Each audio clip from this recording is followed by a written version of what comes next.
their assignment offline, but I was thinking if they submit through their portal only, then it will be easy for evaluation and all. Okay, nothing worry. We'll see. So 2 minutes over. We are going to start today's lecture. I'm going to share my screen. If you see it, kindly let me know.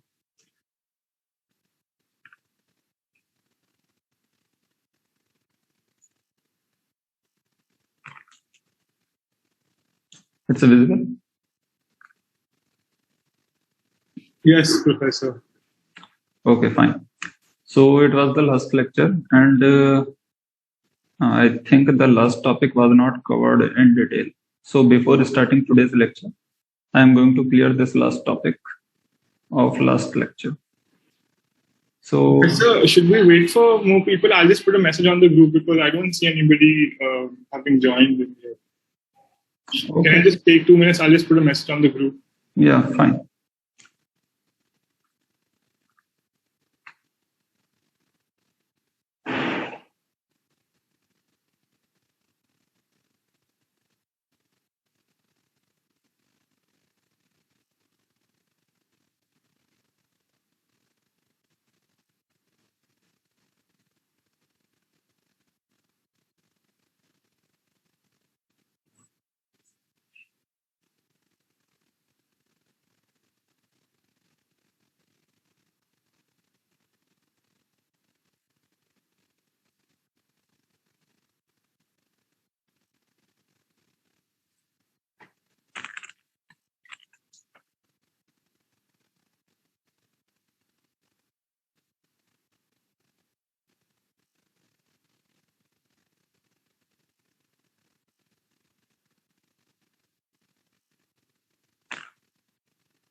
So I think we were here in the last lecture.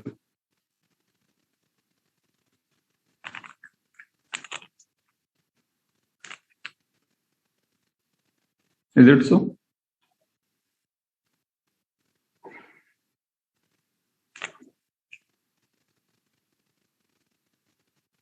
Yes, Professor. Okay. Thanks. Thanks, Nikhil.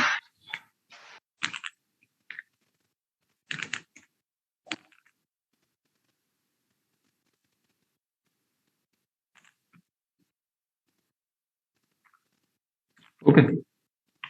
So other guys will join. We'll discuss it. We'll start from, okay, to give a wholesome idea, I will cover this topic from here, memory allocation, so that you again get the wholesome idea. But I'll cover it quickly because it's already been covered. Okay, and we don't want to devote this lecture's time in this particular topic. So the memory allocation, as we discussed, that it's of two types: static memory allocation and the dynamic memory allocation. We discussed the concepts of loading and linking also in last lecture, and that also with its different types. Those are static and dynamic linking as well as loading. Similar way, there is a static memory allocation and dynamic memory allocation. Whatever work is done at compile time by compiler, that is your static work, means with respect to memory allocation, that is static memory allocation, and which is done at runtime, that is dynamic, means memory allocation, that is dynamic memory allocation. Now we know that the exact size cannot be determined by the compiler in advance. So that's why we do need the concept of dynamic memory management. Now here, this memory is allocated in runtime, obviously, and that is done with the help of some functions. Like in C, you have the scalar and malloc. Okay, so depending on your requirement, you use the respective functions. So here, another point is there that the use of pointers is obvious because ultimately, whenever memory allocation is done, you need to fetch the corresponding memory address, and wherever there is a concept of address, pointers come into picture. Okay. So moving forward, we are going to discuss the dynamic allocation concept. And when we say dynamic memory allocation, obviously that heaps discussion is necessary. If you remember, then while discussing the process control block, we discussed the concept of heap, means the heap area and the stack area that is available with respect to each process in terms of process control block. Now, heap is responsible to offer the dynamic memory allocation, means at runtime memory allocation, all the memory spaces come from heap data structure, and whatever you have at compile time, that is usually come from stack. So that's why compile time and runtime memory allocation have their own data structures, and respectively it makes it easy for the user as well as for the system to manage memory with such sort of arrangements. Okay, so depending on the operating system, there might be different sorts of algorithms. Those are needed to have a particular kind of order to allocate memory blocks in memory. Now, as we are considering that heap is the ultimate resource, means from where we are having the memory in dynamic fashion. So obviously, all these algorithms will work with respect to heap. Now, there are obviously those two sorts of choices: single partition allocation, multi-partition allocation. Now, when we say single partition allocation, so single partition allocation means we are again seeing the memory in a form of single chunk. Now, inside it, we are throwing our program like we do open a big room and we throw all our things into that. But when we have multiple partitions, means there is a well-defined space. There is a well-defined boundary between different parts of the room. So that's why it becomes easy to manage, as well as it makes it easy to make index. Means you can directly jump onto the respective partition where you want to access your content from. But point is that these boundaries also restrict your space. So many times if you have the larger process, then you need to find that which suitable space, means which suitable hole that is available for memory allocation is large enough to accommodate the required process. So that's why when we see the concept of multi-partition allocation, there comes the concept of dynamic memory allocation with respect to different allocation algorithms. And those are best fit, worst fit, and first fit. So that also we'll discuss. Now, when we say that single partition allocation, that's the just the same concept that we have the single memory area and there is a base register, there is a limit register. So when we discuss the concept of limits with respect to memory and considering a particular process, then there is a particular base address with respect to that particular process and there is a limit register. So base plus limit, that defines the end boundary for memory with respect to a particular process. If you don't remember, then I can show you again. So it was the concept. Here you can see. Okay. So here, this was the CPU generating the particular logical address. Then there is a base address with respect to particular process. Then base plus limit, that is the boundary for memory with respect to particular process that you are trying to access contents from. Okay. Now here, there is a trap to operating system if you are trying to access the memory space of some other process. So here, firstly, whenever the particular address will be generated with respect to a process, it will check against the base and base plus limit register values of respective process. If your register, means your logical generated register, your logically generated address doesn't lie within this boundary from base to base plus limit, then there will be a trap, means there will be an interrupt to operating system. Otherwise, you can access the memory area. Fine. So moving forward, we have the concept of multi-partition allocation. When in single memory allocation, single partition allocation means there is nothing new. You just need to check the concept of base and limit. Now, when we have the multi-partition algorithm, concept is same. Here also, there will be concept of base and limit and all. But point is that there are multiple memory chunks, small. Okay, not a big single chunk. So here, you need to first consider that which chunks are available for allocation. So you need to maintain a kind of linked list or some data structure form which tells the users or the system that these chunks are available for allocation and these are already occupied. Okay, so whenever a process comes, then you need to first check whether the sufficient memory is available in the system or not to accommodate this particular process. If yes, then do allocate. And if not, then you need to again do some sort of swapping so that the required space is present in the main memory.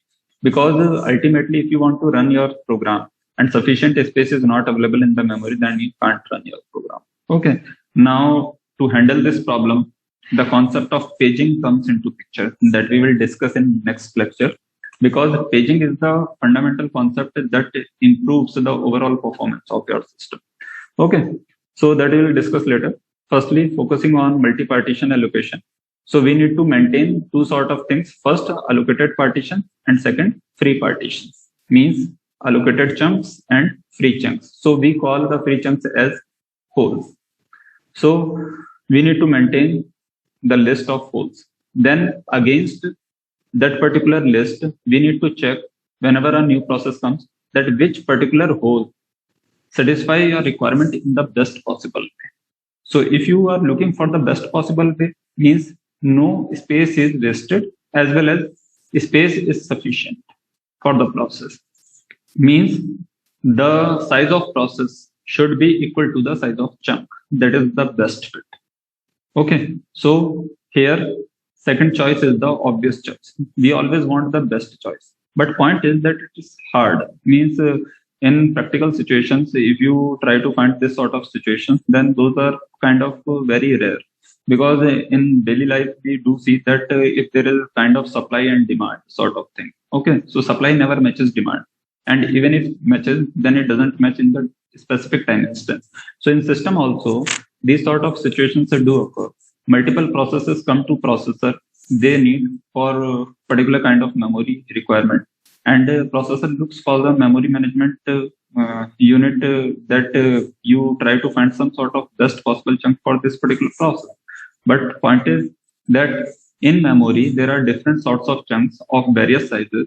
And it never be the case that always you find the suitable, means the best possible chunk, means exactly of same size as of process. So normally what we do, either we choose the first fit algorithm or the worst fit algorithm. First fit means what? That allocate the first hole that is big enough. Means whenever a process comes into the system, processor means your memory management unit checks your memory area for a hole that is large enough to accommodate that particular process. Now, it might be the case that process is just of 200 MB and that particular chunk is of 700 or 800 MB. Then your remaining area, means 500 or 600 MB area, is a wastage because no other process can get stored in that particular area because it's a single chunk. Its base and limit are already fixed, and two processes can never share the same base and limit registers. Okay, so in this way, first fit obviously is not a good choice. But worst fit is again the disastrous situation because you are always trying to find the largest chunk. So point is, it might be the situation that why do we look for worst fit? Means, is there any specific situation when the worst fit becomes the suitable choice? Anyone?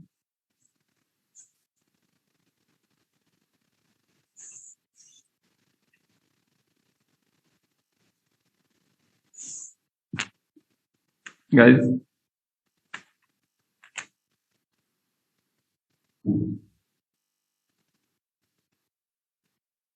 Am I audible?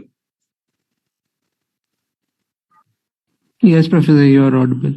Yeah, Arjun. So I'm asking that can you tell me a single situation when the worst fit becomes the suitable choice?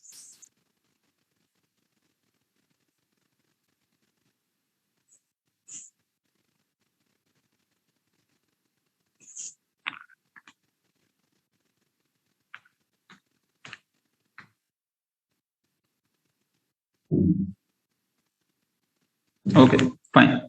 Actually, this sort of concept originated from the thought that there might be a system where all the process size is usually big enough.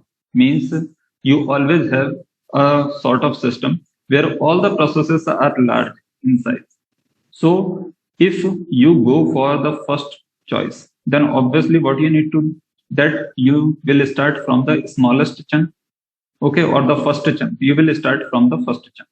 So you will start from the first chunk, then you will search the entire list of holes, and wherever you get the suitable space, that you'll choose. Okay, but in best fit, what you need to do first, you need to arrange all the holes with respect to their sizes, either okay, or you need to randomly search, and then you find the smallest hole that is good enough for that particular process.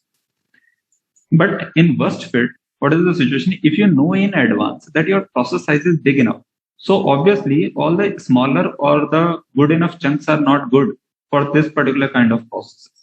Okay, so why not to look from the reverse side? Means just opposite the picture.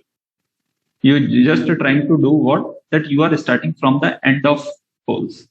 Means you maintain a list sorted with respect to their sizes, and then you start from the end of list, or you just reverse it. Okay, so point is that different sorts of memory management mechanisms are employed depending on the choice of system, as well as depending on the characteristics of processes, as well as what kind of underlying mechanism is employed in the system. Now, if you do have this sort of mechanism for burst fit, but you don't have the sufficient, means good enough schedulers to schedule this sort of things. Now, point is that again, scheduling the things will depend on their characteristics, means how the processes are interacting with each other, how they are interacting with system, how frequently interrupts are occurred. Okay, so all these things will impact the performance of schedulers and processors. Okay, because we know that there is a concept of CPU bound process and input outbound process. So if the process is engaged with input output more than CPU, then there is a concept of thrashing.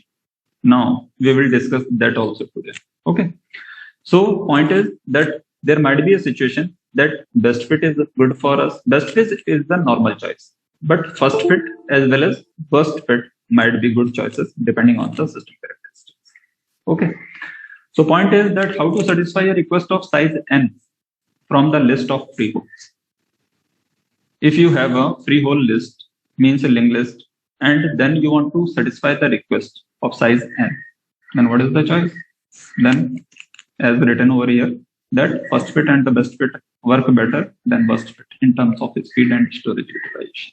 Obviously, with respect to storage utilization, first and best fit will always give suitable, means better results. But with respect to speed, why we are saying?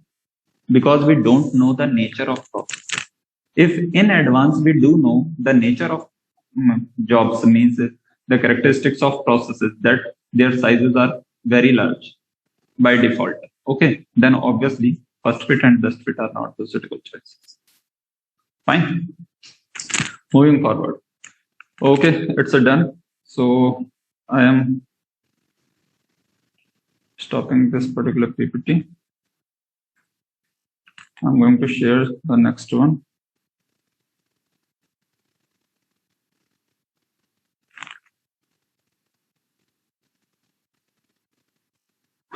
Okay, guys, it's visible. Hello.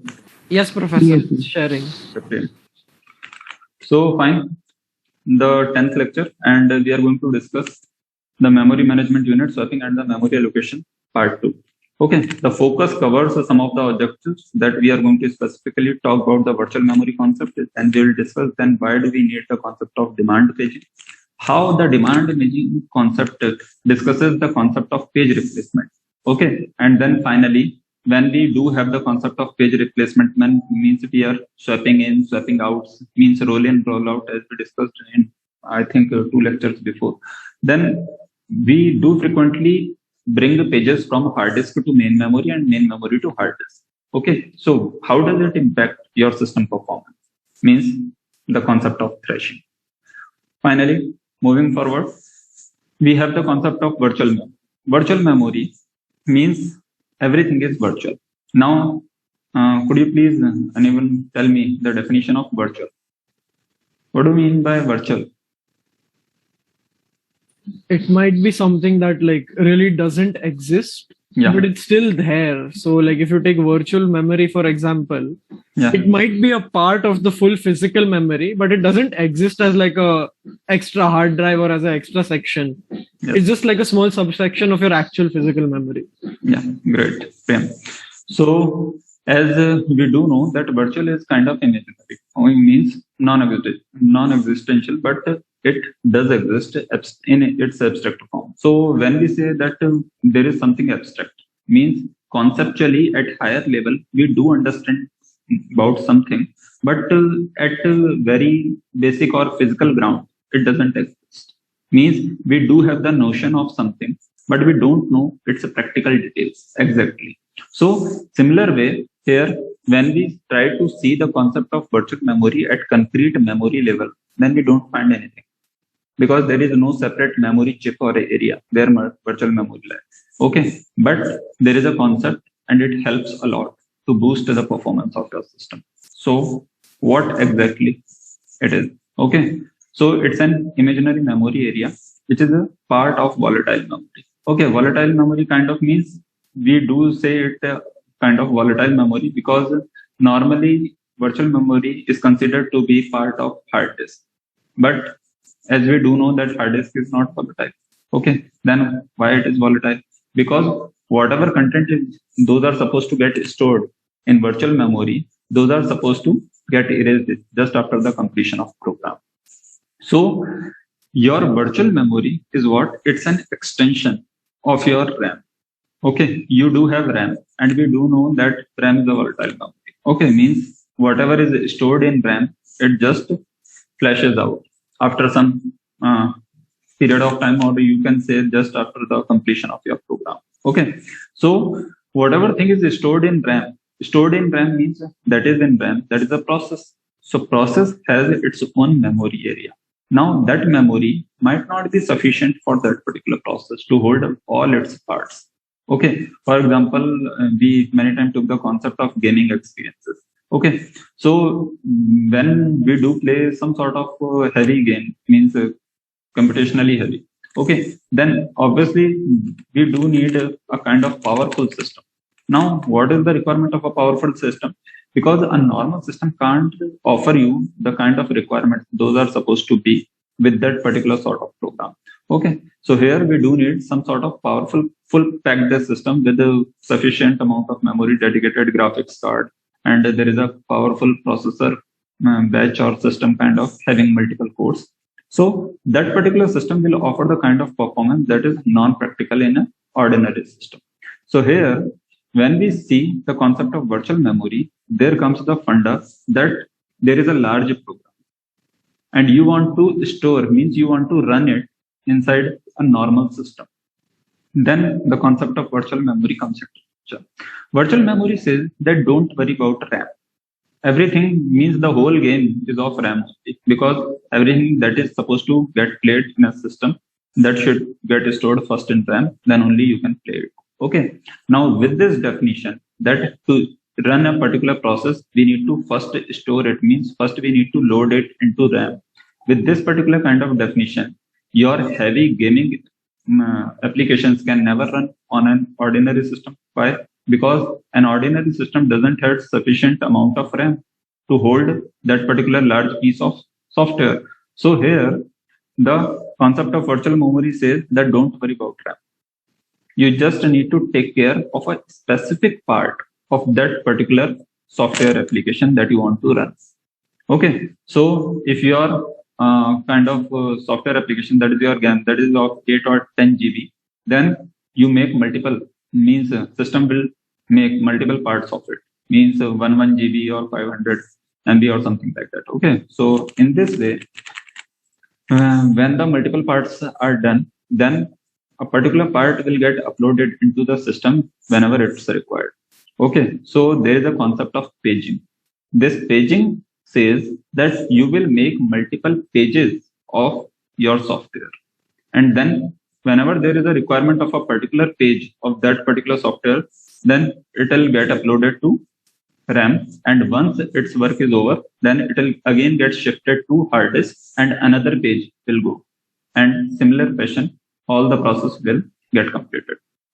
So virtual memory expands means in layman term, we can say that your virtual memory allows you to extend your size of RAM to the size of your hard disk. Why hard disk? Because what should be the length of the maximum program? Should be the length of your means maximum computationally heavy program that your system can handle? Anyone? Size of hard disk plus RAM. Size of hard disk plus RAM. Yes. Because normally if we say then in comparison to hard disk, your RAM is kind of means that is kind of you should say that is incomparable. Means with respect to your hard disk size, your memory means your RAM size is always kind of that you can drop out. Means consider kind of constant. Okay, because if you consider a good enough system, then also with respect to hard disk, your RAM size is very small. And if you have power packed some sort of workstation, still with respect to your hard disk, your RAM size is very small. Okay, so if we in loose terms, if we try to say, then it's your hard disk size. Because why I'm saying it's your hard disk size means the reason to drop the size of RAM is that because if your program is not running, means your system is the shutdown. Okay, it's in shutdown state, then there is no concept of RAM because RAM is volatile memory. Okay, so still your program is there in the system, but it's not running. Yes, if you talk about the functional state, then also suppose that you started your system. Okay, very first point. So at the very first point of your system start, your program lies in RAM or in hard disk. It lies in your hard disk only. Okay. So initially, when you boot your system, then after the power on self test, your system is in the stable state. The stable state means you are seeing your desktop, all the system processes are running behind the picture, but there is no certain application program if you haven't put that particular application program in the startup list. Okay, so we by default assume that we have not put our gaming application or something, means the kind of program that we are talking about, into the startup menu. So after post, you will see the kind of standard screen and there is no application. At this particular stage, your program lies in hard disk or RAM. It lies in hard disk. Okay, if it is lying in hard disk, then at the very first moment, your RAM size is kind of non-important. Because when you are powering on your system, at that particular time, you can't get stored, means nothing can get stored in your RAM. So obviously your hard disk size is the sole size. That is the maximum size of your virtual memory. Okay, hope you understand. If you have any sort of question, you can ask. Anyone? Okay, fine. So the concept of virtual memory is supported by multiple operating systems. It's not like that every operating system supports the concept of virtual memory. Like very simple and basic example that Windows support, means multimedia operating systems usually support the concept of virtual memory. Now, can anyone tell me? It's a very simple point, but please tell me that why multimedia systems need the support of virtual memory. Could it be because you want to allocate, like, so suppose you have 16 GB of free, like physical memory, but you want your program to take only 2 GB of memory. So you allocated only 2 GB virtually so that it can't exceed that limit. Okay, but if you have 16 GB of memory, then why don't you want to allocate more than 2 GB? Maybe because you're using multiple programs at the same time. Yeah. So you want to allocate only a fixed amount so all programs can run and one program doesn't take all of the memory. Perfect. Because degree of multi-programming is a very important concept. Because if your system is not to offer you a good degree of multi-programming, or your system is capable to offer, but the user is not aware about these sort of practices, means he is not a technical guy, he is just watching movie over a power-packed workstation, then it's what? It's the kind of situation that you purchased a kind of system to have very computationally heavy computations, but what you are doing over it, you are just doing kind of plus minus. Okay, so you should have purchased a kind of calculator instead of a system. So in similar way, if you don't understand the importance of degree of multi-programming, then obviously you can never utilize your resources in their wholesome. So with respect to virtual memory, the point is that always interactive applications means multimedia applications do need large amount of memory, because in non-multimedia applications we usually see that there is a particular kind of media, either it's in text form or audio form or video form. But when you do have multimedia applications, and all the heavy interactive applications are multimedia in nature, even in today's world, all the content that is being generated over net or by users, that is of multimedia. Okay, so considering this huge volume of big data, we are supposed to handle the data in its best possible way so that our systems are able to run them as well as our memory is able to store them. So the concept of virtual memory becomes more and more important. Okay, so usually if there is any multimedia supporting interactive operating system, then definitely the support of virtual memory is needed. Okay, now as we do know that DOS doesn't support the concept of multimedia, so definitely there is not a kind of requirement, means urgent requirement of virtual memory. But it's not necessary that always this particular kind of assumption is going to work, because it might be the situation that a kind of unimedia program might be large enough that you do need a kind of virtual memory concept in your system. Okay, but in normal practices, means in general terms, if we try to say, then the only multimedia systems do need this sort of requirement. Okay, fine. So another point, where do we need the concept of virtual memory? So where do we find virtual memory? So we find the virtual memory in your hard disk. As we already discussed that RAM is RAM only. Okay, but what is virtual memory? Virtual memory kind of extension of your RAM. So whatever extension that you are getting, that is kind of virtual memory. Okay, to emulate the computer's RAM. Now this subpart, to emulate the computer's RAM, that is really important, because ultimately your virtual memory guarantees that you have sufficient amount of RAM to hold your particular kind of process or program. Okay, so ultimately virtual memory is just giving a kind of illusion to the users that you have this much memory, you don't worry about memory, just throw up your program on the face of system and enjoy. Fine. Moving forward, why do we need? So reason is very simple, to accommodate large programs. Now, if you see the figure here, then the figure also shows you very easily the concept of virtual memory that you have divided. It's a per process virtual memory. Okay, so per process virtual memory means there is a particular memory area that is allotted with respect to a process, and then this particular virtual memory is trying to have the kind of program blocks, means the subpart of the programs. Those are stored in main memory or in disk. Okay, if something is not available in RAM, then you need to bring from disk, and then you need to store into physical memory. So in this way, your virtual memory tries to help your system to get run on a computationally low system. Fine. Moving forward, the concept of virtual memory has some specific points with respect to its functioning. Now, specifically means the last figure was a general figure. If you want to understand the specific nature of virtual memory, then here you can see. You have the virtual addresses, means the logical addresses, those are generated by CPU. And with the help of memory management unit, as we discussed in last lecture, we try to map these virtual or logical addresses to physical addresses. Okay, so these physical addresses are responsible to offer you the exact location of your content in RAM. Okay, so it is DRAM, dynamic RAM.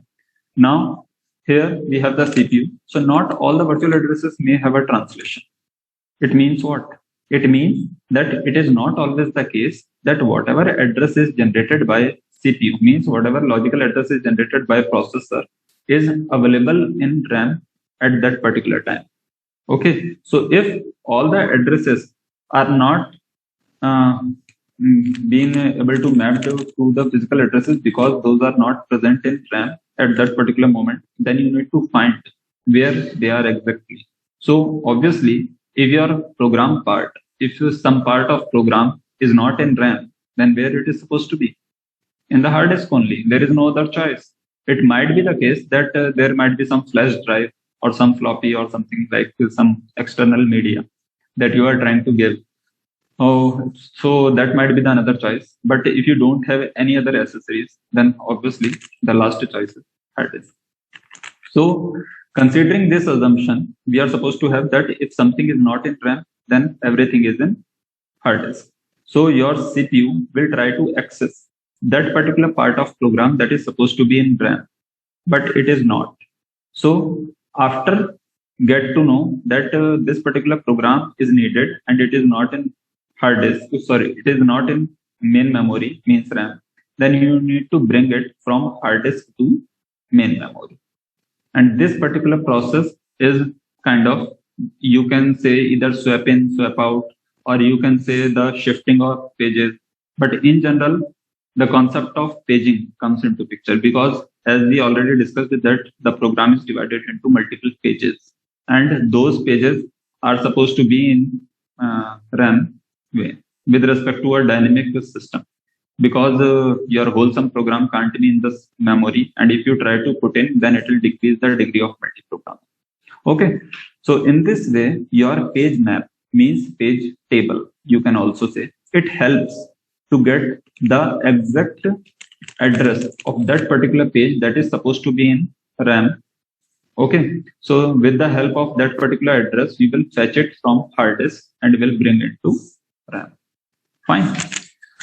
So here are some points that only the part of program need to be in memory for execution, obviously, because if you put the total program into memory, it will decrease the degree of multi-programming and your system performance will get impacted.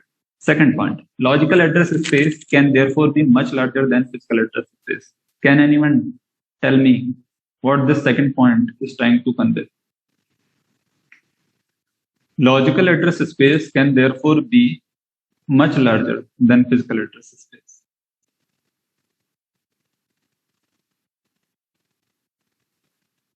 I'm not really sure, Professor, but I think it could be because of the fact that suppose your physical address space is 10 blocks Yeah. and your logical address is 15 blocks. Yeah. So first you will process 10 blocks worth of logical address, and then once that is done, you will replace it with the other 5. So you will process the whole thing in parts instead of doing the whole thing together. Okay, it is not to the specific point, but okay, good attempt. But here what it is trying to convey. Firstly, if you do remember, I discussed the concept of logical address space and physical address space many times.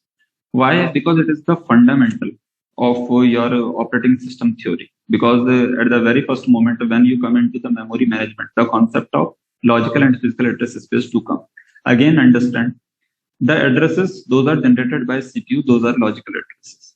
Okay, and their corresponding physical address. Physical address means what? The addresses which show the exact location in RAM. Okay, those are the physical addresses. Now here, logical address space can be therefore larger than the physical space. Why? Because we do have the concept of virtual memory. Just 2 minutes before we discussed that what could be the limit of virtual memory size? It's the size of hard disk. So obviously the size of hard disk is much more larger than your RAM size. So obviously, if your program is good enough in size, then it may exceed the size of your RAM. If it exceeds the size of your RAM, then every time you want to access a particular block of that particular program, then you need to bring that particular part into RAM. So your RAM is supposed to hold only a particular part of that program every time. Doesn't matter it is first part, second part, or the last part. Okay, but every time your RAM size is constant. Okay, but logical address is what? Address generated by CPU. And CPU will generate the address of what? CPU will generate the address of particular block that the process or the user is supposed to run. Okay, so if you are playing a game, you are playing from start to end, means you are accessing almost every component or the functionality or the characteristic of that particular game. Okay, then means what? Means you are supposed to access every part of that particular game. If you are a full-fledged gamer, means if you are using that particular game in its full capacity. Okay, so if you are accessing every feature of that particular game, means what? That CPU is running every part of that particular game. Means what? That CPU is generating logical addresses with respect to each part of that particular program. And we do know that virtual memory comes into picture only when we do have the larger program size than your RAM. Okay, or the RAM doesn't have the sufficient size to hold your program. Okay, so in this way, you can say that logical addresses, those are generated. Okay, those are larger in number, means they are multifold of your physical addresses in number. In number is important because suppose your main memory, means your RAM, can hold only 10,000 memory locations. Okay, with respect to a particular block size, whatever you define. Okay, block size will depend on your page size. So suppose your page size is of 2 bytes. Okay, and your RAM size is of 100 bytes. So in this way, your RAM can only accommodate 50 pages. Okay, but if your program means that you want to run in your system that is of 200 MB. So in this way, your 100 bytes are not sufficient to run your 200 MB program. So what do you need to do? You need to just do the paging system of your program. So you will make the 2 bytes pages of your whole program of 200 MB. Then how many pages? So 200 MB by 2 bytes. So in this way, the number of logical addresses those are supposed to get generated would be much more than your physical number of addresses. Fine. Hope it's clear. Is there any doubt? No, Professor. Okay. Same. So allow the address spaces to be shared by several processes. It's perfectly fine because once your one process is over with its functioning, then another process can use the same virtual memory space. Okay, so the memory is supposed to be shareable. Then allow for more efficient process by creation. Okay, if you want to have multiple processes, then it is going to improve your system performance. Okay, then more programs are running concurrently, obviously, and less input output is needed to load or swap processes. Because if you don't have the concept of virtual memory, then you need to go back to the traditional process of swap in, swap out. Means you need to firstly swap out the particular block or page from RAM to hard disk, and then you need to send the page from hard disk to RAM. Now you would say, sir, same thing we are doing here also. Yes, kind of same thing you are doing, but there is an intermediate concept of virtual memory that is creating a time of means kind of that is offering you time improvement. Why? Because there is a dedicated, for example, there is something, consider the situation like when you do need to do a kind of work. Okay, now you are engaged in that particular work, suddenly some other work comes of higher importance. Okay, so what do you need to do? You are supposed to shift to that program. But if you yourself is shifted to that particular program, it will take more time. Or if there is some sort of assistant who is supposed to offer you the work, sir, that this work came and it is of higher importance, please consider it. So you are not supposed to take care of everything. There are some sort of assistant program. Then obviously it is going to offer you improved delay, means less time in input output. So the same thing is written over here, that less input output is needed to load or swap. It is not saying that input output is not needed. It is saying less input output is needed. Okay. So virtual memory, obviously with respect to virtual memory, there will be virtual addresses, means kind of logical addresses, and the set of all virtual addresses is called virtual address space, like logical address space and physical address space. Okay, so it presents the logical view of your process storage. Then logically it starts with address 0 because it is separate for each process and it is contiguous until the end of space. because we do have the concept of limit register. Okay. Meanwhile, the physical memory is organized in pages and frames. Okay. This page and frame funda will get totally clear in next lecture. In that, we are going to discuss the concept of paging. But for right now, you just consider the concept that we have divided our program into multiple pages like this: page 0, page 1, page 2, page 3, and so on. So it is what? It is the part 1 of your program, part 2, part 3, likewise. Okay. And similar way, you will also divide your memory. So here you can see that virtual memory is also having the paging system. And the size of your page and frame. Frame is what? When your page resides in hard disk, then it is supposed to be called frame. And when the frame is in RAM, then it is supposed to be called page. Okay. But normally, with respect to process, we call something page, and with respect to memory, we call it frame. Okay. So when we will talk about that this particular thing is the part of process, so we will say that it is the page of process, because page is what? Page is the separation of your program into multiple same kind of thing. Okay. And when you store your program into hard disk or RAM, then the concept means your reference, your context got changed from process to memory. Now we'll call it frame. Okay. So virtual memory can be implemented via demand paging. Obviously, demand paging means what? That whenever you do need a particular page, means a particular section of your program to run, then you will fetch it from hard disk and you will run it with the help of RAM. Okay. So on demand, when you fetch the pages, it is called demand paging. Similar concept of segmentation. There are multiple segments. So segmentation is a later concept we'll discuss, but I have written over here because segmentation is important, because ultimately segment and pages kind of similar concept, but size differ. Segmentation offer a kind of user view. Okay.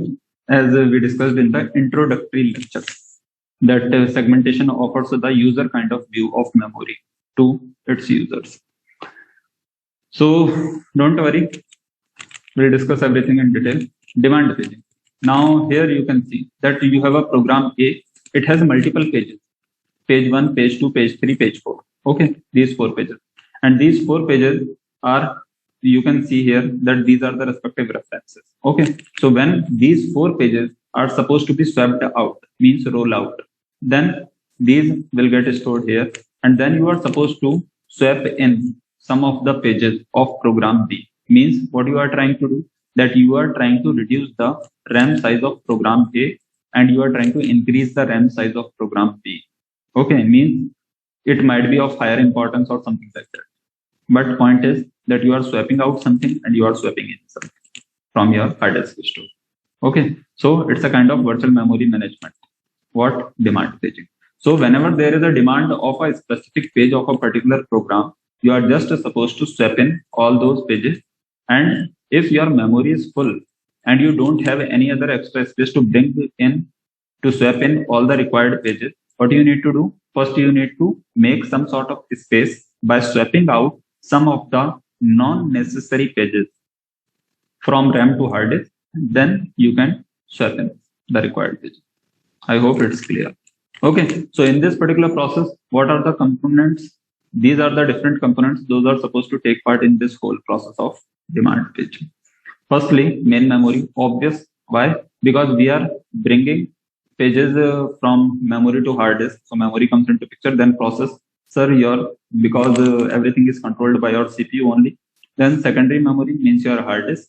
Then interrupt. Interrupt why? Because whenever there is a need of some program part and it is not in RAM, then some sort of interrupt signal will go to CPU. It will inform, sir, this particular part is needed, but it's not available in RAM. So we can't proceed further. So why not to bring that particular part? Okay. Then CPU will look for that particular part into hard disk and will try to put that part in RAM. Okay. So interrupt is also important. Then physical address space means all the addresses, all the physical addresses, those are supposed to be mapped with respect to logical addresses. And there are some logical addresses, because obviously your processes are running in RAM. Now here you do have the concept of operating system, because CPU or all the hardware, means all the input and output devices are supposed to be handled with the help of operating system only. And finally, you have a page table. Page table why?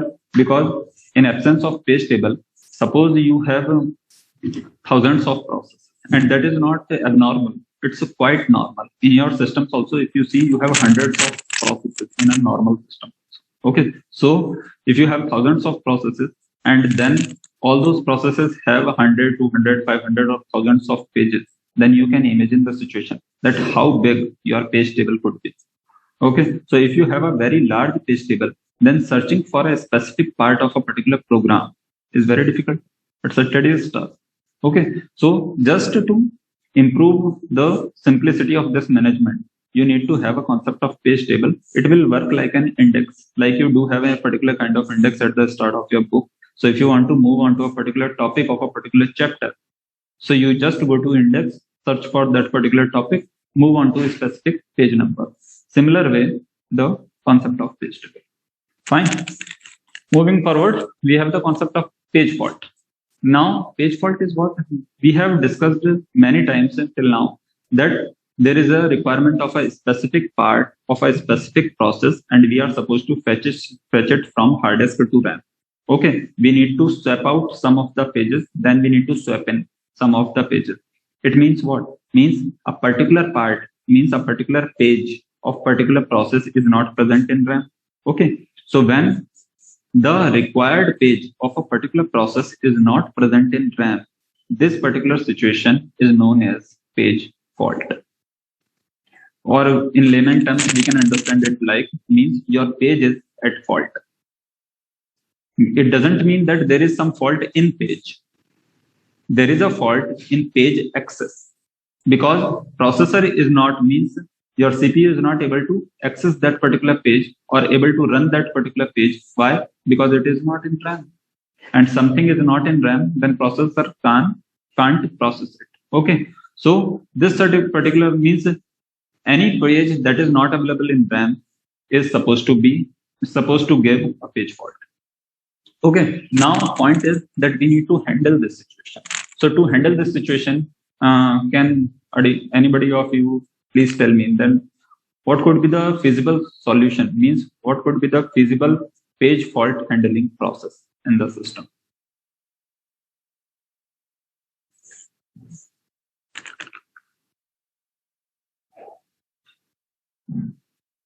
Anyone? Just tell me in layman terms, no technical details and all.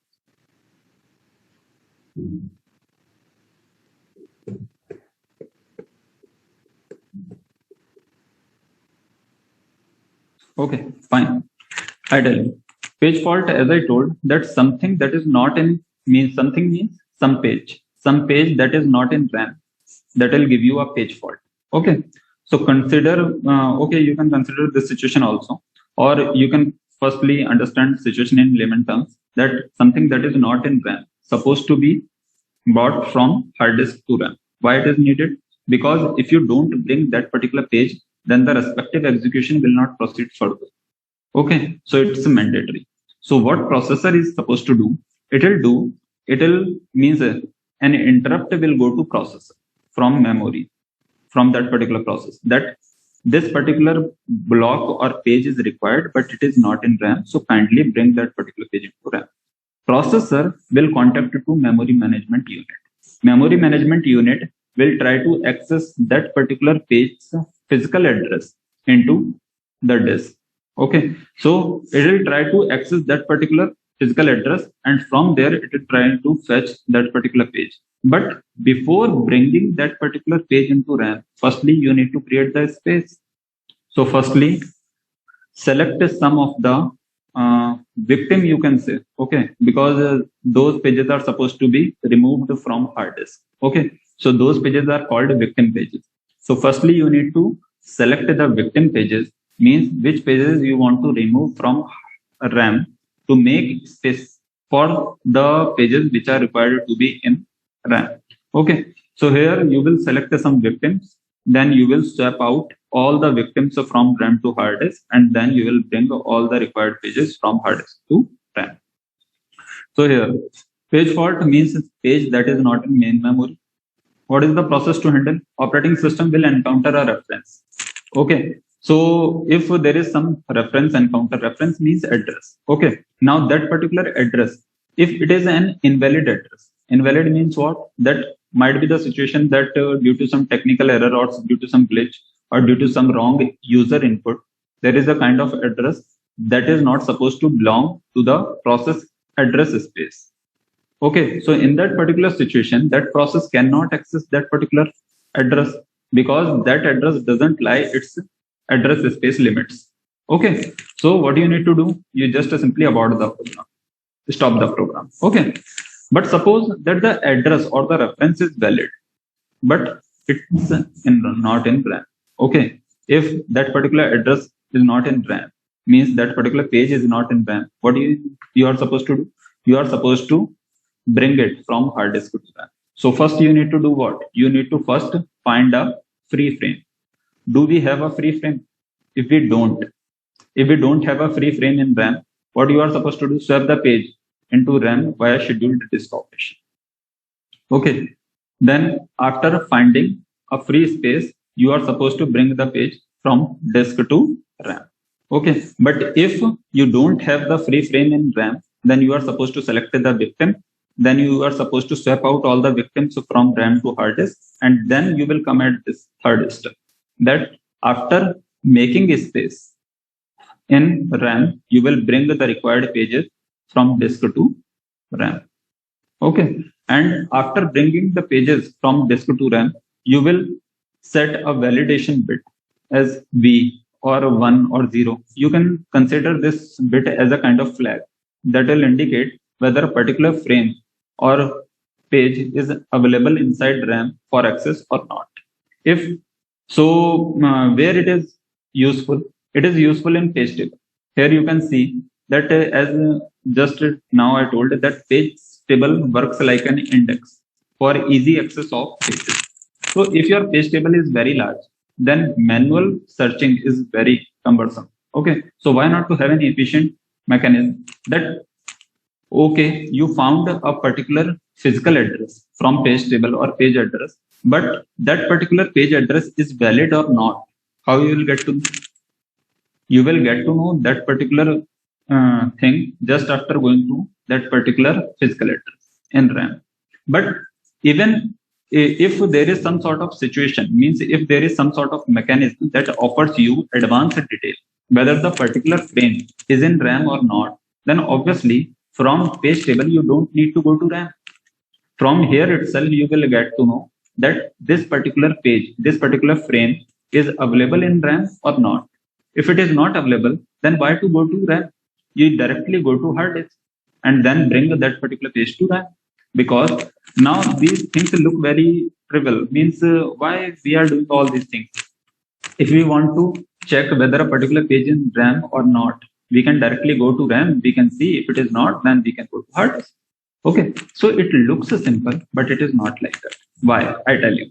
Because if you go to RAM and then you try to see that a particular page belongs to RAM or not, then you need to search the whole RAM. If you search the whole RAM, it will take time or not. Obviously, it is going to take more time because RAM sizes are good, means RAM sizes are good in today's lifetime. Means if you consider the memory lifetime, means the whole history of memory of development. Now RAMs are of multitude of sizes. So here, what you are trying to do, that you are trying to put a simple kind of bit in page table itself that will show its respective status of availability inside RAM. So if there is a V, means it's valid. So here you can see that there is a logical memory. Logical memory means all the logical addresses. Okay, so with respect to these logical addresses, you came here. Now here you see that with respect to logical address 0, there is a physical address 4. These are logical, this is logical memory. So this is logical address. These are logical addresses 0, 1, 2, 7, means there are 8 pages. Okay, now these 8 pages are stored in the form of 8 frames in memory. So here you can see in the hard disk that there are 8 frames. Okay, now with respect to logical address, there is a physical address. So here, with respect to using logical address, you came to page table and using the logical address as the index value, you searched that particular page. So with respect to 0, you came here and you found the frame number 4. So 4 is the physical address of this particular page, whose logical address is 0. Okay, so that is the mapping of logical to physical. Here all the details are not shown, that we have already discussed. Okay, so we will see again means all this mapping of logical to physical in detail when we will discuss the concept of paging in next lecture. Okay, so here you just consider that using logical address we got the physical address from page table. Now what you need to do, you need to go to this particular physical address and check whether the particular frame is available or not. But you don't need to go there, because here itself there is a valid invalid. So you see here that against 4 there is an indication that is valid B, means it is in memory. Okay, so you directly go there and fetch the content. Okay, now suppose with respect to 1, where you'll come here. So you will see there is no physical address. No physical address means that particular thing is not in RAM, because normally when we say logical to physical address mapping, it means what? Means the conceptual addresses to physical address. Physical address means the RAM addresses. Okay, so there is no RAM address, means that particular content is not in RAM. So you will see an invalid bit. Okay, so here the bit is invalid. So what we are trying to do here, that after bringing the swapped pages from hard disk to RAM, we are trying to validate the bit that was invalid previously. For example, you are trying to bring B.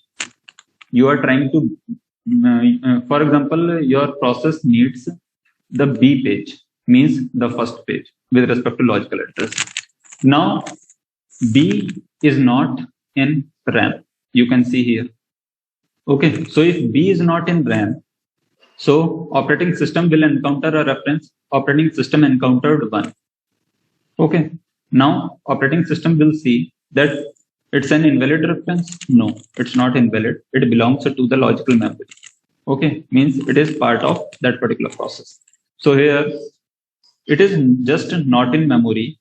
This step will get confirmed when the processor will come here and will see that with respect to logical address 1, there is no physical address.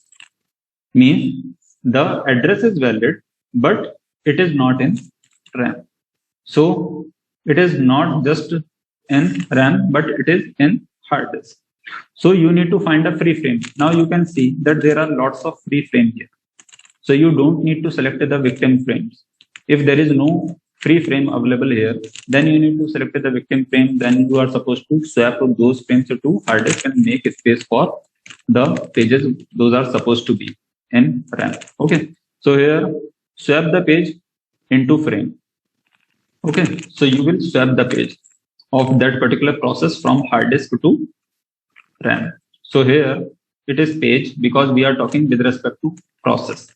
Okay, so this page or frame will come from hard disk to RAM. So this B will come at a particular address, any free frame address. Okay, so suppose your B came at 12th location. Okay, so now the physical address of B is 12. Now what is the logical address? The logical address was 1. Okay, so against 1 in page table, after bringing that particular page from disk, what we will do? Reset table to indicate the page now in memory. So we will update this invalid bit as valid bit. Means this I will get converted into V. And here 12 will get stored. So in this way, you can see that when we handle a page fault, what we are trying to do, that we are just simply trying to make first space for the process pages if free space is not available. If free space is available, then process space means bringing the page into memory is very simple. You just need to do a disk operation. Disk operation means disk handling. You are supposed to go to particular hard disk address and then you need to bring that particular process page. Fine. Then they start the instruction that caused the page fault. Means page fault occurred what? Means the page which was required for the execution was not available. Now you got the page into RAM. Now you can restart your instruction. Okay. So page replacement Same thing we are discussing again and again, but there are something new details or there is more in-depth discussion. Okay, so don't consider that we are discussing the same thing again and again. I am talking all these things of swapping in, swapping out, valid, invalid, address space, memory space, means the physical address space, logical address space, because as many times I'll speak, that many times you'll listen all those terms and you'll get used to all these terms. Okay, and slowly, the more we discuss about anything, the more we get to know about everything. Okay, so obviously every time I'll discuss about it, you are supposed to get more familiar with these terms. So find the location of the desired page on the hard disk. Very simple. All these things we have discussed. Okay, we need to replace the page. So find the location of the desired page on the hard disk. Then find a free frame. So finding a free frame is, if there is free frame, use it. Very simple. Okay, if there is no free frame, you use the page replacement algorithm. There are now, as we had the CPU scheduling algorithm, first in, first out, shortest job first. Similar way, we do have some algorithms here. Not the same, but we do have some of the algorithms. Okay, so here we have some algorithms to select the victim frame. Victim frame what? Means the frame that is supposed to get shifted from RAM to hard disk. And lastly, bring the desired page into the newly free frame. Then update the page and frame tables. Means update the valid and invalid bits. Okay, so continue the process by restarting the instruction that causes the trap. Okay, so here you can see the whole process that firstly you selected the victim page, then you swapped out the victim from RAM to hard disk. Okay, then you change the valid bit to invalid bit. Why? Because earlier this page was valid. Now it got shifted from here to hard disk. So in page table, its corresponding entry should be invalid. There is no physical address with respect to that particular page. Okay. Now swap in the desired page. When you will swap in the desired page, then that particular page address means F. Suppose the physical address is F, then F will get stored into page table in the form of physical address, and corresponding valid invalid bit will get converted into a valid bit. Okay, then reset the page table, means we updated the entries. Moving forward. So very important and very general concept. Kind of contradictory, general thing, but very important. Thrashing. Thrashing is anybody having the notion of thrashing? What is the meaning of the literal meaning of thrashing? Anybody?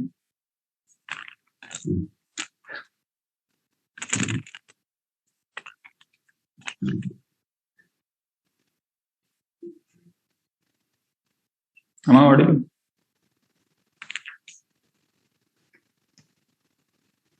Guys?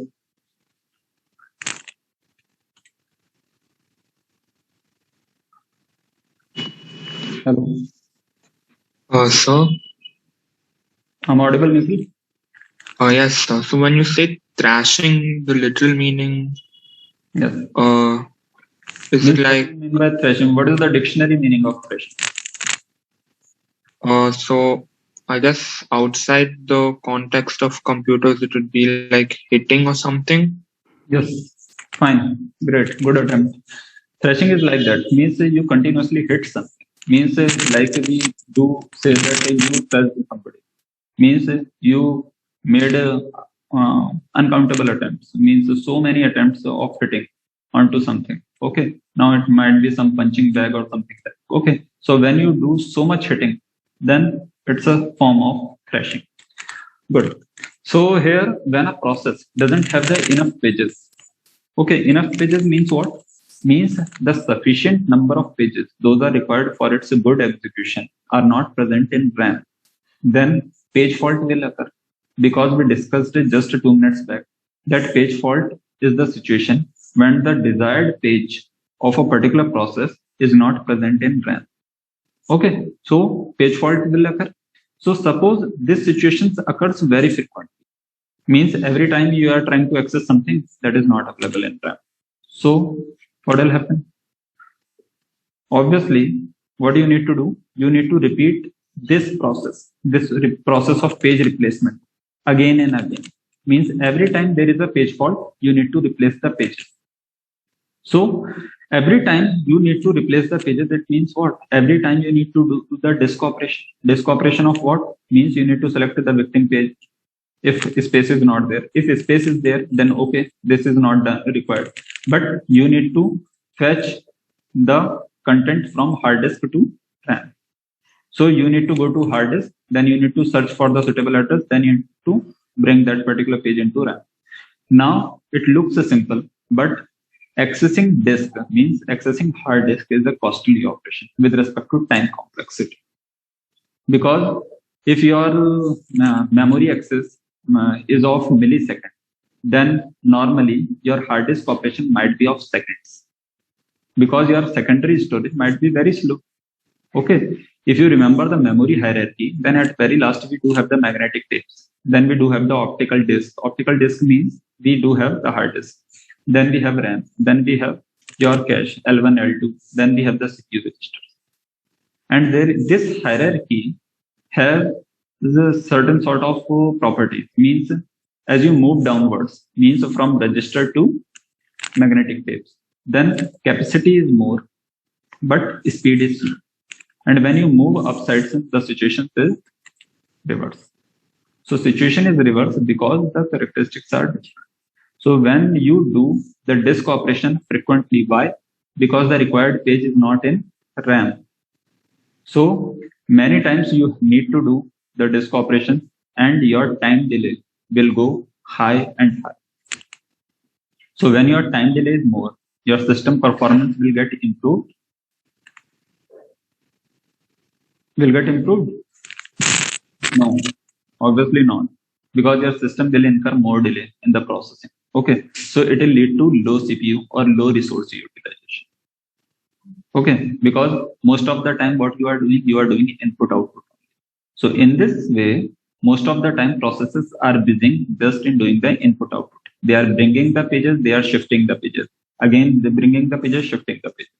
So in this activity, your time means processor is waiting. If most of the processes are doing this only, then processor need to wait. Means processor is doing nothing, just waiting for the required page.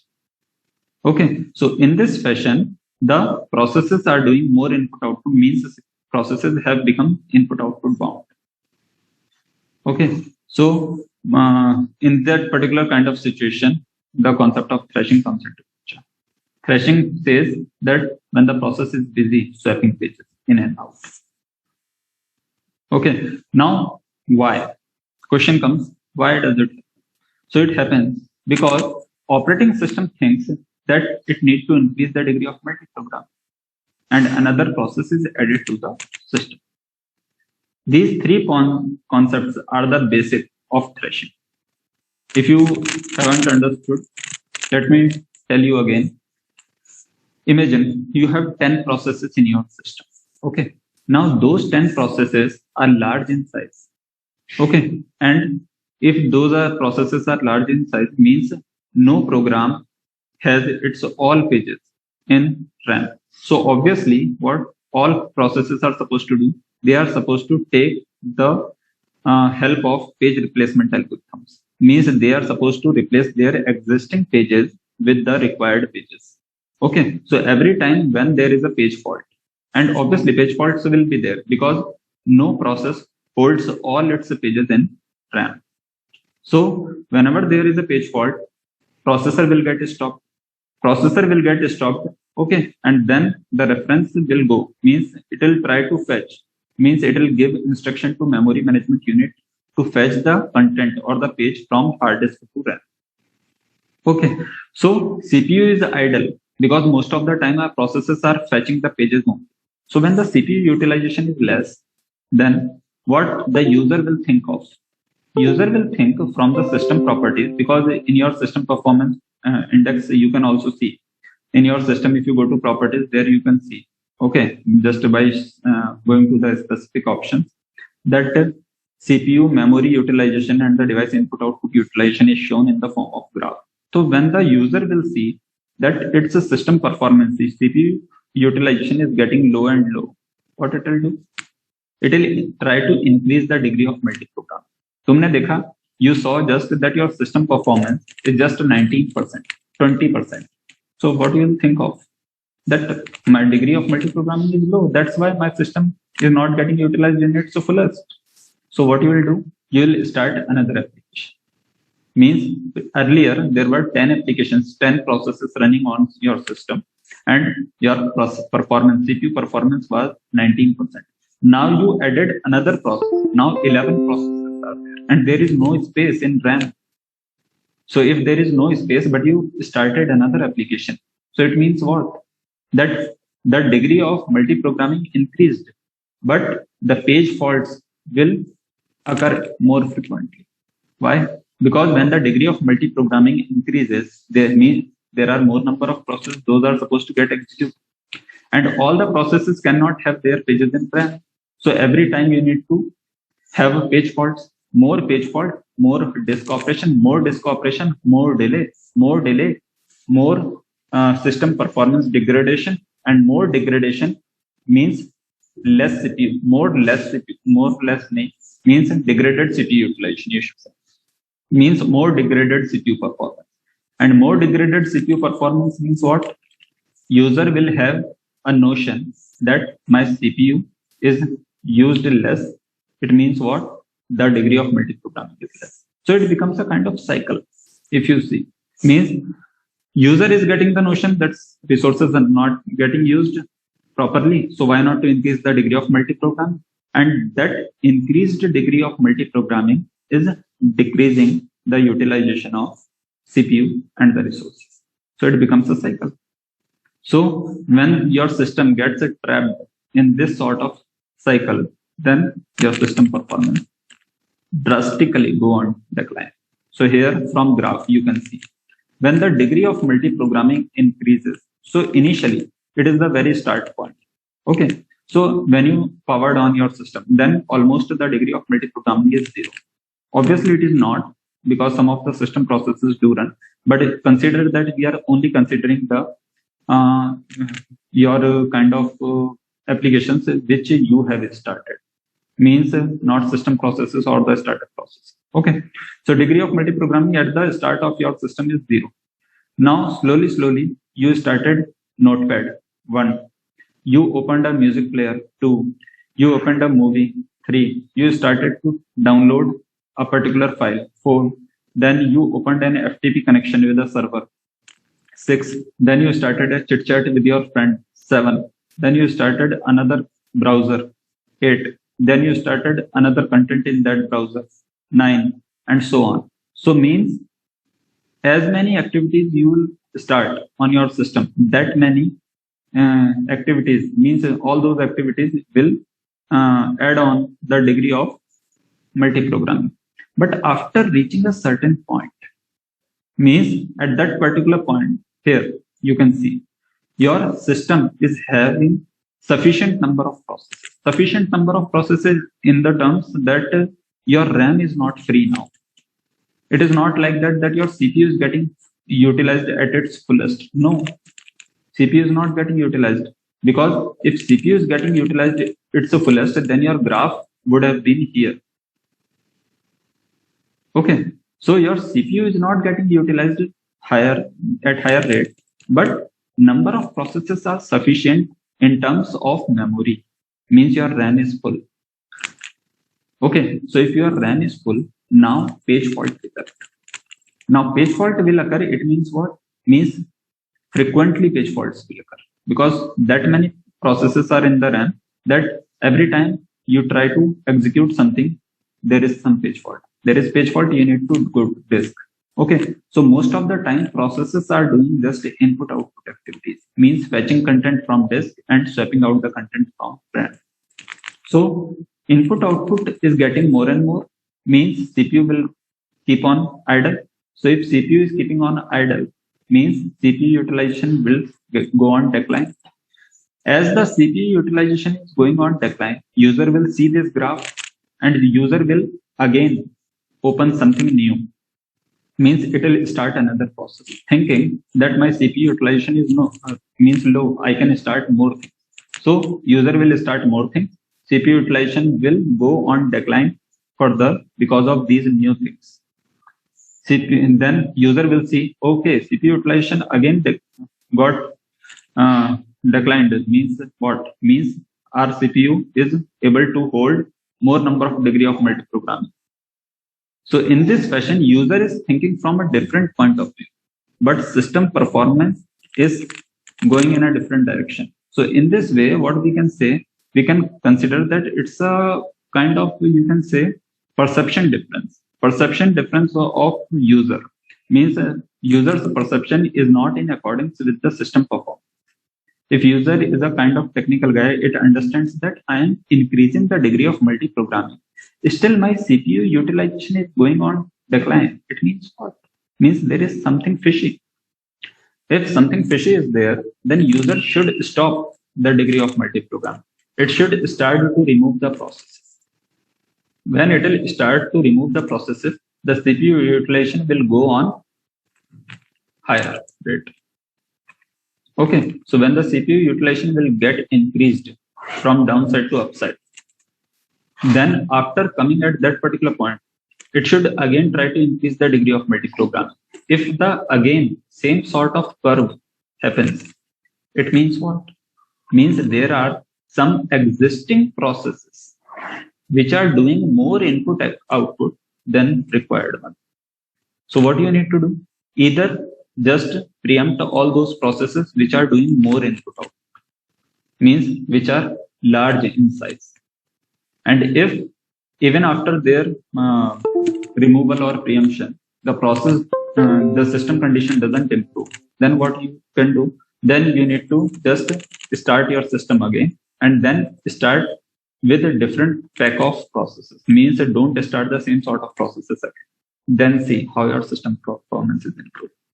But normally, if you remove or if you preempt some of the heavy processes, means which are heavy in terms of input output, if you remove that sort of processes, then obviously your system will never fall again in this particular trap.